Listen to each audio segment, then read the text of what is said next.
ഇപ്പോൾ ഈ ഫാമിലിയെ കുറിച്ച് പറയുകയാണെങ്കിൽ 3 ലെയർ ഓഫ് അതോറിറ്റി വരുന്നത്. ഒന്ന് നമ്മുടെ ബിസിനസ്സുകൾ മാനേജ് ചെയ്യണ CEOs. ഇപ്പോൾ നിങ്ങളെ ഫാമിലിക്ക് ലേറ്റസ്റ്റ് ഒരു 3 ബിസിനസ് ഉണ്ട് വിചാരിച്ചോളൂ. ഈ 3 ബിസിനസ്സിന് 3 CEOs ഉണ്ടാവും. ഓക്കെ.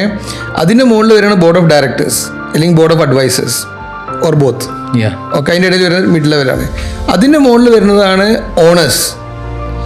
ഈ അല്ലെങ്കിൽ ഓണേഴ്സ് റൂമിൽ ഇരിക്കുന്ന ആൾക്കാർ. ഓണേഴ്സ് റൂമിൽ ഇരിക്കുന്ന ആൾക്കാർ എന്ന് പറഞ്ഞാൽ ഓണേഴ്സ് എല്ലാ ഓണേഴ്സ് ഉണ്ടാവില്ല.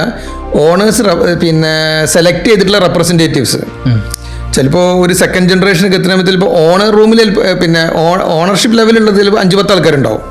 പക്ഷെ അവരിൽ നിന്നൊരു 3-4 ആൾക്കാരൊക്കെ ചിലപ്പോൾ ഓണേഴ്സ് റൂമിലേക്ക് അവർ എലക്ട് ചെയ്തിട്ടുണ്ടാവുക. അവരെ കൂട്ടത്തിൽ ഏറ്റവും ബിസിനസ്സിനെ കുറിച്ച് അറിവുള്ള ആൾക്കാരും അല്ലെങ്കിൽ കാര്യപ്രാപ്തിയുള്ള ആൾക്കാരൊക്കെ ആയിട്ടുള്ള ഒരു 3 ആൾക്കാർ സെലക്ട് ചെയ്തിട്ടുണ്ടാവും. ചില ഫാമിലീസിൽ ഫാമിലി മെമ്പേഴ്സ് തന്നെ ആയിരിക്കും ഈ 3 ലെവലിലുണ്ടാവുക. CEO ലെവലിലും ഒരു ഫാമിലി മെമ്പർ ആയിരിക്കും, ബോർഡിലും ഒരു ഫാമിലി മെമ്പർ ആയിരിക്കും. This I am talking about professional family. Okay, മറ്റേ ഫാമിലി ഇങ്ങനത്തെ ഇതൊന്നും ഉണ്ടാവില്ല. നേരെ CEO ആയിരിക്കും ഉണ്ടാവില്ലേ.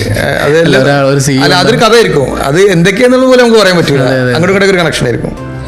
ഒരു പ്രൊഫഷണൽ ഫാമിലി ബിസിനസ്സിൽ അല്ലെങ്കിൽ ഒരു പ്രൊഫഷണൽ ഫാമിലിയിൽ 3 ടയർ ആയിരിക്കും ഉണ്ടാവുക. ഈ ടയറിൽ പോലും ചിലപ്പോൾ പക്ഷേ CEOയിൽ ഫാമിലി മെമ്പർ ആവാം, നോൺ ഫാമിലി മെമ്പർ ആവാം. ബോർഡ് ഓഫ് ഡയറക്ടേഴ്സിൽ ഫാമിലി മെമ്പർ ആവാം, നോൺ ഫാമിലി മെമ്പർ ആവാം.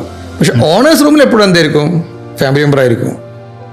അപ്പോൾ ഈ ഒരു CEO ലെവലിൽ നിൽക്കാൻ കഴിവുള്ള ഒരു ഫാമിലി മെമ്പർ ഇല്ല എന്നുണ്ടെങ്കിൽ we will higher someone who is having that capacity.